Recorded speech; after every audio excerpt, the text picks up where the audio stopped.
ఈ hostel owners కి చాలా సార్లు ఇంటిమేట్ చేసామండి. ఆల్రెడీ వీళ్ళకి చెప్పి మనం చెప్పిన తర్వాత కూడా బళ్ళన్నీ అడ్డంగానే పెడుతున్నారండి. డైలీ వాళ్ళకి హెచ్చరించినా గానీ వాళ్ళ బళ్ళన్నీ ఇక్కడ మన గేట్ ముందు పెట్టి ఉంచడంతో మనం సీట్ చింపామని చెప్పి వాళ్ళు వచ్చి మీదకి వచ్చి దౌర్జన్యంగా కొట్టారు. 20 మంది నుంచి 30 మంది వచ్చి 20-30 మెంబర్స్ దాకా వీళ్ళు ఇష్యూ సాల్వ్ చేసుకోవాలని చెప్పేసి గేట్ వేసేసినా సరే ఆ గేట్ బదలు కొట్టుకుని మరీ లోపలికి వచ్చి గోడల మీద చదివి ఇంకా మొత్తం లోపల దాకా వెళ్ళిపోయి ఇష్టం వచ్చినట్టు కొట్టేశారు. అంటే మాకు ఇక్కడ పెట్టుకున్న ఇష్యూ కాదు, అసలు గేట్ తీసుకుని బండి కిందకి దింపడానికి కూడా లేకుండా చేసేసారు. అందుకని ఆయన అట్లా చేయాల్సి వచ్చింది.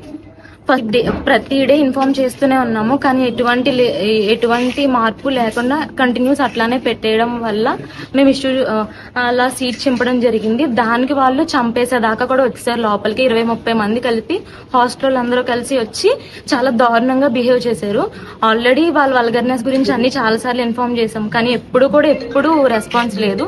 రీసెంట్ గా మన ఇష్యూ అయినప్పుడు కూడా మమ్మల్ని పోలీసులే పెట్టుకోమన్నారని కూడా చెప్పారు వార్డెన్.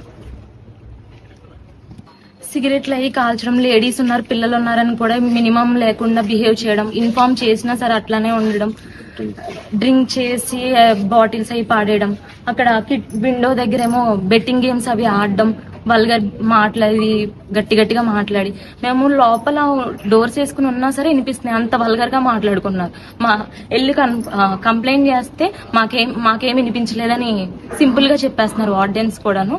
మాకైతే ఇక్కడ కంపల్సరీ ఇష్యూని సాల్వ్ చేస్తారని అనుకుంటున్నాము. పోలీసులు స్పందించి వెంటనే చర్యలు తీసుకుని ఇక్కడ హాస్టల్స్ రిమూవ్ చేసేయాలని కోరుకుంటున్నాం. మేము ఎప్పుడు ఇలాగే దారుణంగా ఎప్పుడు పెడతారు, మార్నింగ్ నైట్ అని ఏముండదు. ఏమైనా మెడికల్ ఎమర్జెన్సీ అయినా, ఏం ఎమర్జెన్సీ అయినా, పిల్లలతో ఉన్నా సరే ఏ ఎమర్జెన్సీ అయినా ఎవరు రెస్పాండ్ ఎవరు చెప్పినా సరే ఎప్పుడు ఇట్లానే ఉంటుంది. ఇది ఇక్కడే కాదు, కేపీహెచ్పీ మొత్తం మీద ఇష్యూగానే ఉంటుంది.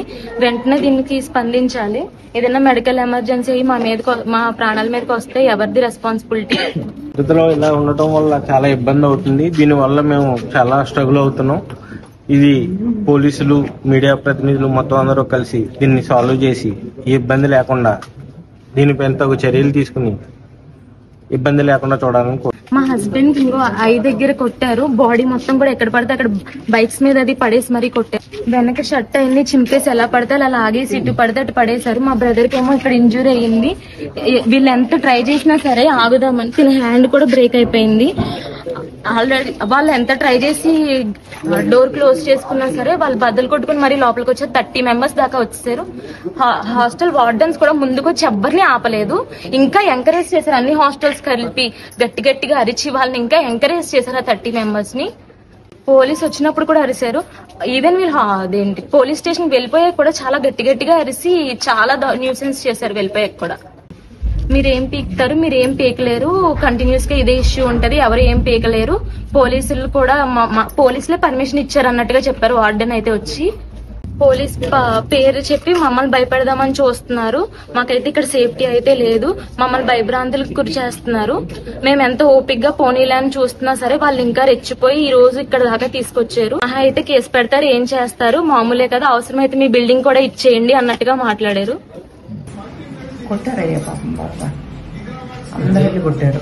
ఈ అబ్బాయి వాళ్ళు తాగొచ్చి గొడవ చేయడము, ఈ అబ్బాయి బళ్ళు పెట్టొద్దని చెప్తున్నా కూడా వింటలేదు వాళ్ళు. ఆటో రావడానికి ఇబ్బంది అయిపోయింది, మేము ఏదైనా వెళ్ళాలన్నా ఇబ్బంది.